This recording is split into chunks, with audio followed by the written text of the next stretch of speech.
말씀 봅니다. 베드로전서 2장 19절에서 25절까지가 됩니다. 베드로전서 2장 19절에서 25절까지 신약성경에 있는데요. 우리 잠깐 자리에서 일어나실까요? 같이 한 목소리로 읽도록 합니다. 어떡하다 보니까 2부 때 그냥 우리 식구들이 다 모였네 그냥. 네, 19절부터 25절까지 같이 한 목소리 읽겠습니다. 부당하게 고난을 받아도 하나님을 생각함으로 슬픔을 참으면 이는 아름다우나 죄가 있어 매를 맞고 참으면 무슨 칭찬이 있으리요. 그러나 선을 행함으로 고난을 받고 참으면 이는 하나님 앞에 아름다우니라. 이를 위하여 너희가 부르심을 받았으니 그리스도도 너희를 위하여 고난을 받으사 너희에게 본을 끼쳐 그 자취를 따라오게 하려 하셨느니라. 그는 죄를 범하지 아니하시고 그 입에 거짓도 없으시며 욕을 당하실 때 맞대어 욕하지 아니하시고 고난을 당하실 때 위협하지 아니하시고 오직 공의로 심판하시는 이에게 부탁하시며 친히 나무에 달려 그 몸으로 우리 죄를 담당하셨으니 이는 우리로 죄에 대하여 죽고 의에 대하여 살게 하려 하심이라. 그가 채찍에 맞음으로 너희는 나음을 얻었나니 너희가 전에는 양과 같이 길을 잃었더니 이제는 너희 영혼의 목자와 감독 되신 이에게 돌아왔느니라. 아멘. 자리에 앉아주시기 바랍니다. 오늘은 완벽함을 부수고 어제보다 나아지는 것, 그것으로 충분하다. 조금 말이 좀 어려운데요. 좀 설명을 하면서 풀어가면은 쉽게 이해될 것 같습니다. 함께 나눌 도서는 나는 파도에서 넘어지며 인생을 배웠다라는 여성 작가의 책이 됩니다. 이 책의 주제에 관련된 글 중에 이런 글이 나와요. 한번 보실게요. 읽어드릴게요. 한번 들어보세요. 온몸이 멍들고 당황스러운 순간들이 있었지만 나는 그런 일을 조금도 후회하지 않는다. 그 일들을 하는 동안 아무도 내게 계속하라고 강요하지 않았지만 내가 진짜 힘든 일에 부딪혀 비틀거릴 때면 그 경험에서 깨달은 것들이 나를 잡아주었다. 이 글을 읽는데 이게 마음에 확 와닿더라고요. 어떤 단어들이 여러분 마음에 꽂히시나요? 저는 책을 읽거나 성경 볼 때 이 단어가 꽂힐 때가 너무 좋거든요. 근데 이 글에서 그게 꽂히더라고요. 이런 단어들. 멍들고 당황스럽다, 하지 않는다, 강요하지 않았다, 비틀거릴 때 그 경험에서 깨달은 것들이 나를 잡아주었다. 이 단어들이 저한테 마음에 와닿더라고요. 이게 제 삶의 현실이기 때문에 그렇겠죠. 정리하자면 이런 것 같아요. 멍들고 당황스러운 순간이 있다. 그렇지 않나요? 때로 나도 모르게 내가 의도하지 않게 그런 것들도 있지만 근데 중요한 건 남들이 강요하지 않는데 혼자 고생하는 것들이 있잖아요. 근데 그런 것들이 내게 쌓일 때 좌절하게 되더라는 거죠. 보통 일반적인 사람들은. 그런데 이분은 이렇게 얘기하는 거죠. 그러한 경험이 그 어느 날이 되면 나를 잡아주더라. 그러니까 실패의 경험들이 누적돼서 나를 넘어뜨리는 것이 아니라 그 실패의 경험들이 쌓여서 어느 날 보니까 그 실패가 나를 세워주고 나를 버티게 하는 힘이 되어주더라. 도전할 가치가 있는 곳에 힘든 일이 없을 수는 없지만 도전할 가치의 결과가 혹시 내가 원하는 결과가 아닐지라도 그 경험은 매우 유익한 가치가 된다라는 뜻입니다. 그래서 도전하는 삶, 그 삶을 살았으면 좋겠다라고 작가는 이야기합니다. 저자는 20년 동안 편집자로 지냈다고 합니다. 근데 이 글은 뉴욕타임즈라는 그 칼럼 글로 적혔던 것들을 모은 건데요. 나이 40에 윈드서핑을 시작을 해요. 그래서 처음부터 6개월 동안 열심히 윈드서핑을 타봐요. 근데 서지도 못하는 거예요. 난 왜 이렇게 안 되지? 난 왜 이렇게 되는 게 없지? 이 생각부터 이제 시작이 된 거예요. 근데 그러면서 깨달았던 것들을 글로 남긴 게 바로 이 책이 됩니다. 그렇다고 해서 서핑에 대한 이야기만 적혀 있는 건 아니고요. 사이사이 자기 삶의 실패 경험담을 적어가고 있어요. 내용은 이렇습니다. 7개의 파도로 정리를 해놨는데 첫 번째는 누구나 처음은 엉망이다. 시작 너무 두려워하지 말란 얘기입니다. 다 처음부터 잘하는 사람 없더라. 대부분 처음에는 엉망이더라. 그런데 조금씩 나아질 수 있더라는 얘기죠. 두 번째, 자신을 아는 것, 그것이 세상에서 제일 힘들더라. 아, 난 못하는 게 있구나. 난 잘하는 게 있구나. 아, 이건 해도 안 되는구나. 이걸 알아가는 시간, 그걸 인정하는 게 참 힘들더라. 세 번째, 상처는 나를 더 강하게 만드는 거고 나를 주눅들게 만드는 게 아니다. 공감되는 단어들이 많지 않으세요? 네 번째, 기대하지 말고 시도하라. 이 말이 참 좋았어요. 저도 생각만 하는 사람 싫어요. 생각했으면 움직여야죠. 생각했으면 움직여야 되는데 생각했다고 움직였다고 완성되진 않아요. 생각해서 움직였는데 안 될 때도 있어요. 그런데 생각만 하면 그건 멍청한 거죠. 생각하고 시도할 수 있는. 다섯 번째, 그깟 실패 두려워하지 마라. 그리고 여섯 번째, 만약에 그러면 못 움직이는 거예요. 만약이라는 걱정은 버려라. 마지막 일곱 번째, 불편함을 마주할 용기가 있어야 도전이 시작된다. 그래서 공감되는 단어들을 많이 좀 적어놨어요. 앞서 말씀드린 대로 성공신화를 말하는 게 아니에요. 뭘 하면 잘 되더라고 얘기해라. 이렇게 해도 안 되더라. 근데 이렇게 해도 안 되는 것도 멋진 일이더라 라는 이야기를 글을 통해서 적어가고 있습니다. 74페이지 말이 근데 더 마음에 와닿았어요. 요거는 같이 한번 읽어보죠. 같이 읽어볼까요? 고통은 유용하다. 필요한 곳에 집중하게 해주기 때문이다. 이 말을 공감하시죠? 예를 들어 그런 거예요. 손가락이 다쳤어요. 갑자기 엄청나게 다친 것도 아니라 가시에 찔렸어요. 그러면 우리는 어디에 집중하죠? 찔린 손가락에 집중하게 되잖아요. 고통이 온다는 것은 내가 그동안 생각하지 않았던 것에 집중하게 만드는 효과가 있다는 거죠. 근데 더 중요한 것이 있어요. 두 번째인데 읽어볼게요.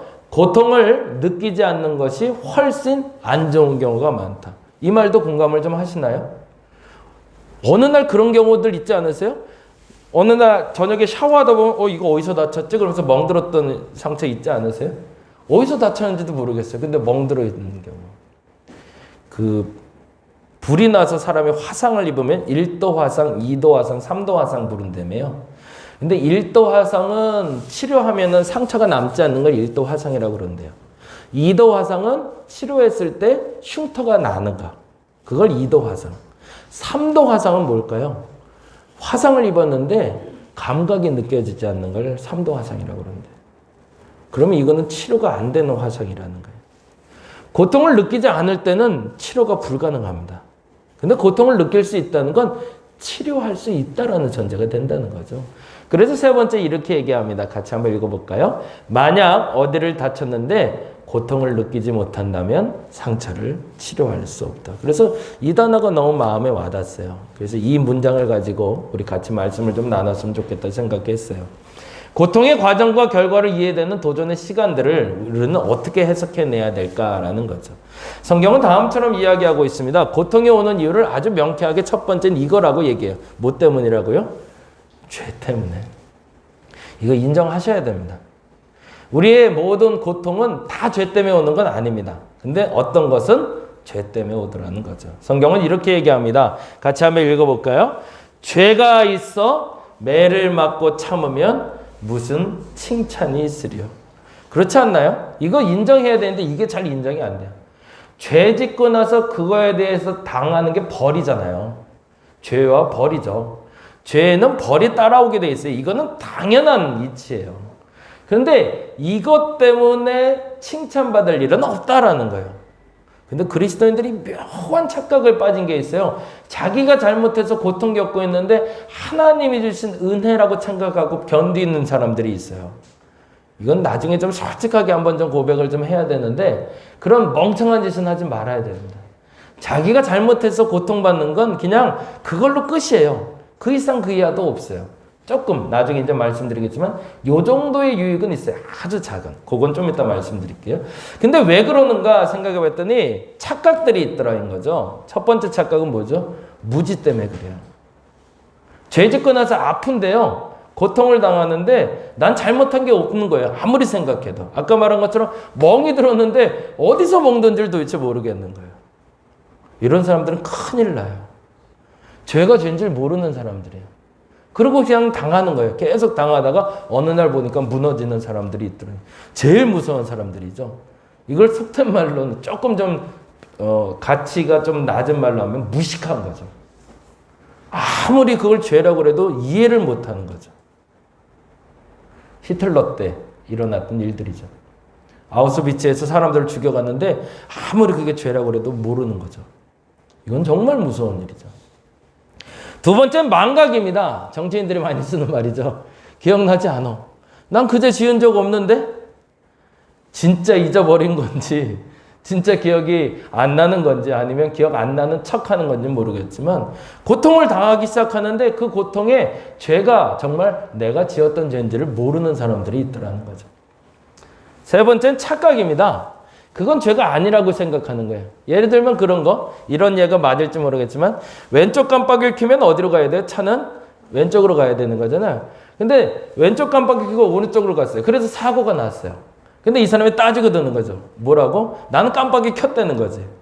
왼쪽이든 오른쪽이든 난 일단 깜빡이 켰기 때문에, 경고를 했기 때문에 난 상관없어 라고 얘기한 거하고 똑같다는 거죠.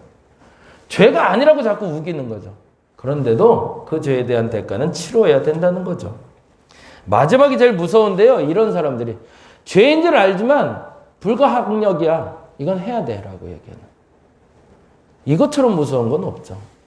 이 네 가지 다 공통적인 건 아니지만, 네 가지 다 각자의 입장이 있겠지만, 죄송하지만 이 네 가지 다 그 죄에 대한 대가를 치르게 될 거. 그리고 성경은 말합니다. 이러한 대가를 치를 때는 아무런 유익이 없다라고.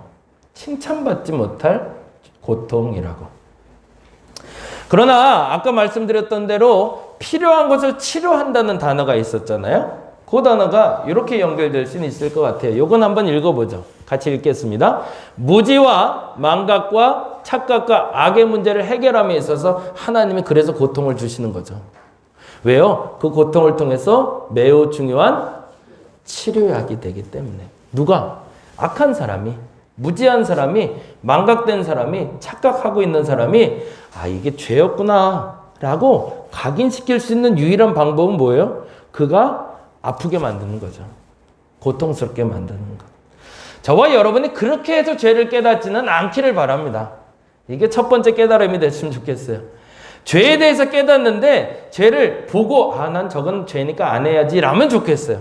근데 우리는 일반적인 삶 속에서 이 죄에 대해서 딱 보고 이건 죄니까 안 해라는 부분들은 없더라고요. 저도 보니까 무지해서 그 죄 지어놓고 나중에 착각해서 망각해서 악인 줄 아는데 어쩔 수 없어서 저도 불법 유턴 많이 하거든요. 어제도 불법 유턴 또 했는데 어쩔 수 없어서 저도 계속 핑계를 대요. 그러다 한번 걸리면 된통 당하겠죠. 조심해야 되는데 어쩔 수 없어서 너무 많아요. 그거를 스스로 벌을 받아가면서 배우지 말고 벌 받기 전에 배워갈 수 있는 저와 여러분 되었으면 좋겠습니다. 내가 어젠 진짜 양화진을 갔다 왔는데 너무 막히더라고요. 그래서 진짜 눈 딱 감고 여기는 어쩔 수 없어 그러고 차를 돌렸는데 아우 서울은 어떻게 사나 모르겠어요. 그런데 성경은 다른 고통에 대해서 이야기하고 있어요. 19절 20절인데 읽어봅니다. 같이 읽겠습니다. 부당하게 고난을 받아도 하나님을 생각함으로 슬픔을 참으면 이는 아름다우나 죄가 있어 매를 맞고 참으면 무슨 칭찬이 있으리요? 그러나 선을 행함으로 고난을 받고 참으면 이는 하나님 앞에 아름다우니라. 아 근데 묘한 고통이 있다는 거예요. 잘못해서 벌 받는 거야 그렇다 치는데 잘못도 안 했는데 난 아무것도 안 했는데 고통당할 때가 있더라는 거죠. 이것도 물론 다양한 경우들이 있겠지만 그런데 더 중요한 건 이 말 때문에 더 마음이 힘들어져요. 21절 읽어볼까요? 이를 위하여 너희가 부르심을 받았으니 라고 되어 있어요. 그건 뭐예요? 무엇을 위해서 부르심을 받았대? 아까 말한 대로 선을 위해서 고난을 당하는 거 그걸 위해서 내가 부르심을 받았다는 거죠. 그건 뭐예요? 불가항력적으로 나는 그거를 감당해야 되는 사람이라는 거죠. 근데 여기서 우리가 놓치는 단어가 있는데 이 단어 때문에 그래요. 부당하게 고난을 받는 것을 위해서 부르심을 받거나 선을 행함으로 고난을 받으라고 부르심 받은 게 아니라는 거예요. 이 말을 여러분 잘 기억하셨으면 고난당하라고 부르심 받았다는 게 아니에요. 그럼 뭐 때문에 부르심 받았을까요? 참으라고. 고난을 당하라가 중요한 게 아니라 그 고난의 순간에 너는 참아야 된다고 부르심을 받았다는 거예요. 이 말을 잘 기억하셨으면 좋겠어요. 똑같이 내게 부당한 일이 벌어졌을 때 내가 한 거 해야 될 때가 있어요. 내 깃발을 들고 이건 아니야 라고 그 불의에 저항해야 될 때도 있어요.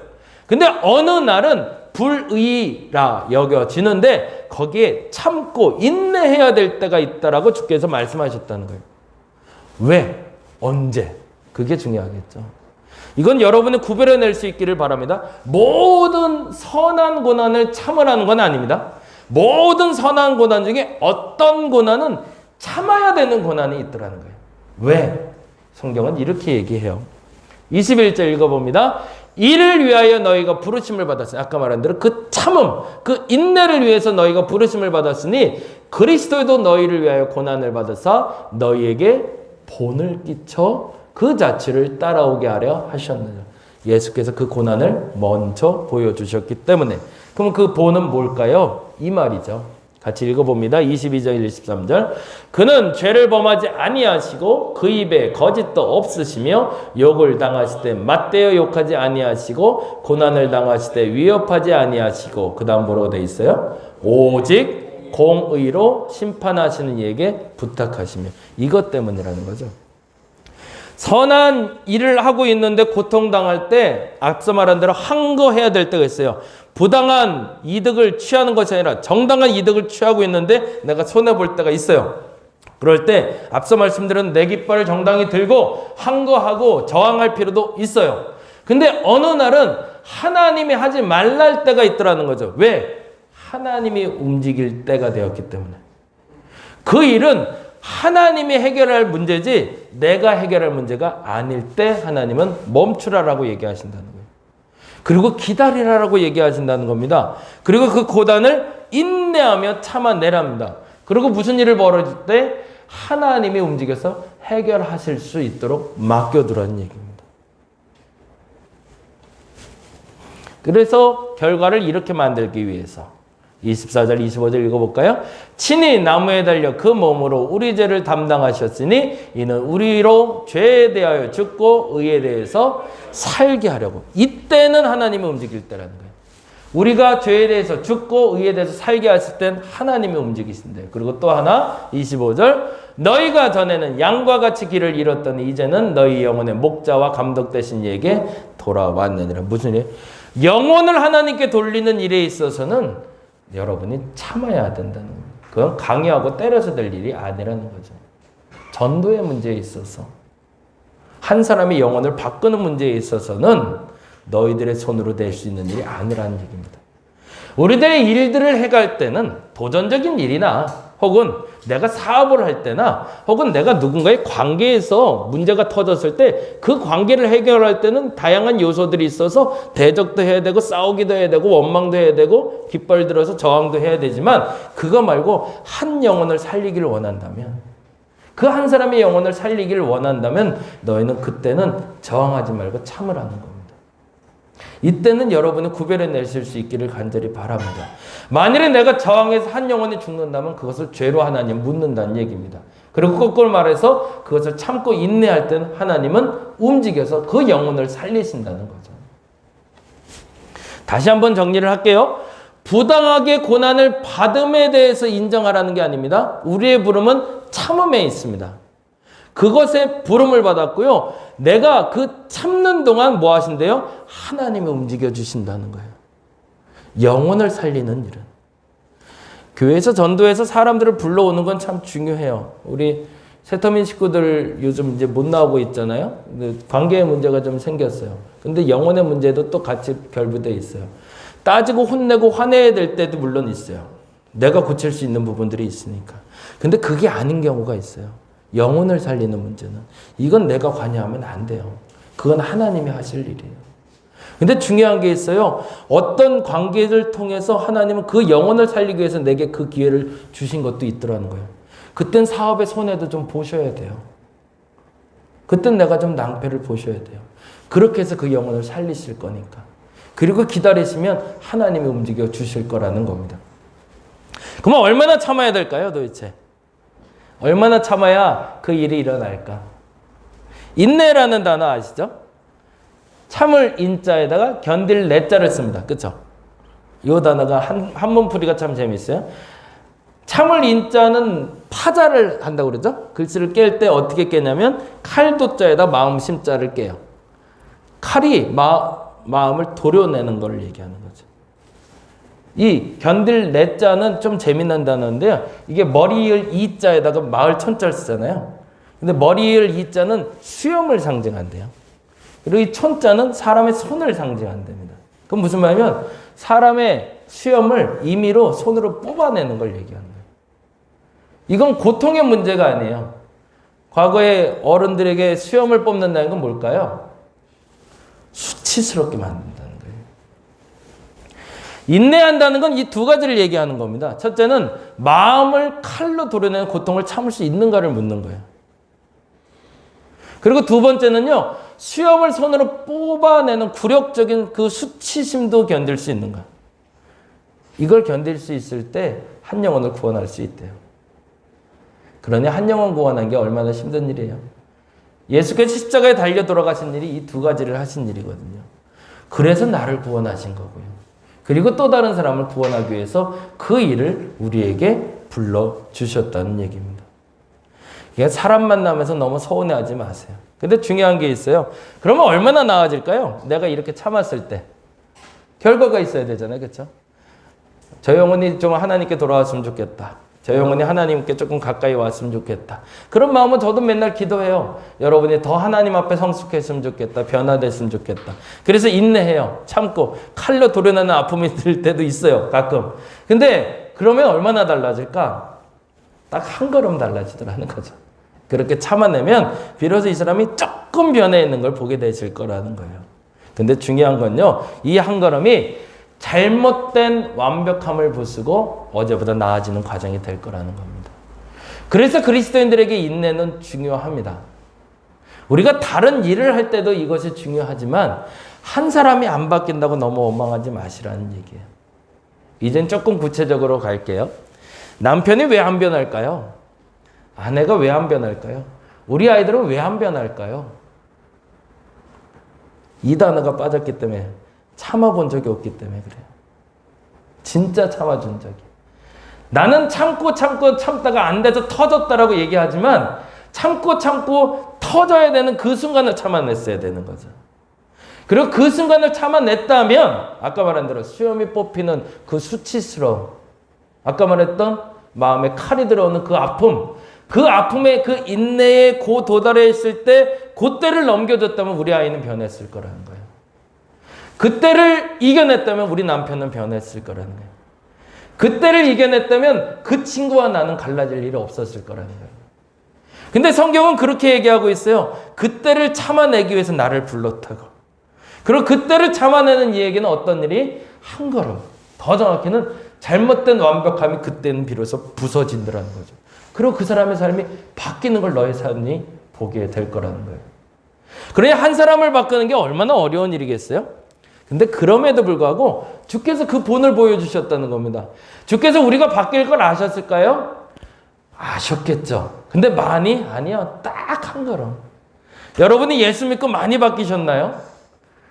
아니요. 한 걸음. 요만큼 바뀌었어요. 요만큼. 근데 그게 예수의 피값이라는 거죠. 그리고 우리를 지금도 부르십니다. 여러분 주변에 여러분을 괴롭히는 사람들이 너무 많으실 거예요. 감정적으로나 아니면 개인적으로나 사업적으로라도. 그 사람이 만일 변하기를 원하거나 여러분이 변하기를 원한다면 그 인내에 도달하셔야 됩니다. 그리고 그 마지막 마지노선에서 여러분이 선택하셔야 된다. 이것까지만 참으면 되는구나. 그리고 그것까지 참아내시면 그 잘못된 완벽함이 부서질 겁니다. 그리고 여러분이 변하고 있는 여러분과 변하고 있는 상대방을 만나게 되실 겁니다. 어려운 얘기를 하는 거예요. 저도 못하는, 그러나 해야 되는. 바른 일을 행할 때도 반드시 고통이 있습니다. 그거 인정하시기 바랍니다. 나는 바른 일을 했기 때문에 항상 형통하리라, 항상 잘 되리라 착각하지 마시기 바랍니다. 안 됩니다. 안 되는 것도 많습니다. 그런데 중요한 게 있습니다. 고통을 인내할 때 한 걸음씩은 반드시 변화된다는 겁니다. 근데 앞서 말씀드린 그 인내는 단지 내가 상황하는 여기까지는 내가 참을 수 있지만 이건 안 되라고 생각하는 여기를 참아낼 때 드디어 변화되기 시작한다는 겁니다. 이제 마지막 요 얘기하면 이제 마무리 될 것 같은데, 예전에도 한번 말씀드렸지만 저희 고등학교에서는 매년 마라톤을 했습니다. 10km 마라톤을 했어요. 근데 저는 운동이 정말 싫은 사람이에요. 왜 그 죽으라고 고생하면서 뛰는지 이해가 안 가고, 왜 그 땀을 흘리는지 이해가 안 가요. 그러고 나서 무슨 선한 일이 있다고 배만 고프고 발만 아프고 아무것도 안 좋은데. 근데 해야 될 일이니까. 근데 참 재미난 경험을 했어요. 어차피 10km 마라톤을 완주해야 점수가 나와요. 그것도 점수에 들어갔어요. 그래서 10km를 뛰는데 한강, 옛날엔 고수부지라고 불렸죠. 고수부지를 한 바퀴 도는 것이 저희들의 하루였습니다. 그날 하루는 전교생이 다 나가요. 전교생이 다 나가서 마라톤을 하는데 5km쯤 지나니까 죽을 것 같더라고요. 진짜 죽을 것 같아요. 반환점인데 안 하고 싶어요. 안 하고 싶은 정도가 아니라 그냥 누워서 난 포기하고 싶어요. 근데 재미난 일이 벌어져요. 그 죽을 것 같은 고순간을 탁 넘어가니까요, 호흡이 되기 시작하더라고요. 숨이 막혀서 더 이상은 숨이 안 쉬어질 것 같은데, 이상한데 그때 한 템포가 탁 넘어가니까요, 그때부터는 숨이 가파지질 않아요. 그리고 달리고 있는 나를 만나게 되더라고요. 인내라는 것은 달리기뿐만 아니라 우리들의 삶, 그리고 관계 속에서 특히나 한 사람의 변화 속에서는 반드시 필요한 요소가 됩니다. 그런데 이 인내의 과정 속에 마지막 그 마지노선이 어딘지를 여러분 다시 한번 점검하시기 바랍니다. 그리고요, 그걸 견디는 사람은 반드시 이겨낼 겁니다. 잘못된 완벽함이 그때 비로소 부서지기 때문에 그렇습니다. 저와 여러분의 그 인내의 시작점이 오늘이 되기를 간절히 바랍니다. 기도하겠습니다.